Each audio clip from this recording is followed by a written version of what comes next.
Татнефть-арена представляет 10 февраля. Встречай День влюбленных с Big Love Show. Машина «Лада Калина» в машине Миниханов R. Расулу 36, в гонках 18. После трехлетнего перерыва стартанул удачно. В заявке последний, на финише первый. Надо стартовать очень нежно, а мы как-то, не знаю, хотим быстрее и, видимо, начинаешь все агрессивнее делать.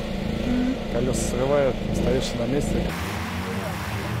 На улице минус 25, а на треке жара. Это второй этап Кубка России по зимним автогонкам. Зачетная группа национальный. Автомобиль тоже. В гонках только «Лады Калины». Привычная «Лада Калина» перед треком приобретает 3 необычные особенности. Во-первых, высота шипов на шинах 1,5 миллиметра.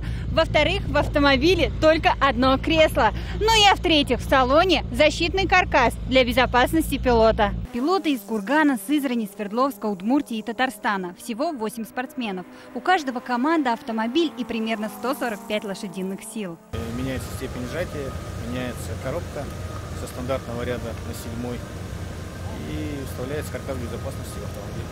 Шины, топливо, вес, условия равные. Разница в мастерстве. Главное – удачный старт и чистые виражи. 7 заездов и дистанция в 1600 метров покорена. Мы понимаем, насколько даже в поворот заезжаем, и это очень скользко. А тут абсолютный лед. Всем равняться на Татарстан в плане организации. Лед что? Лед, он везде лед.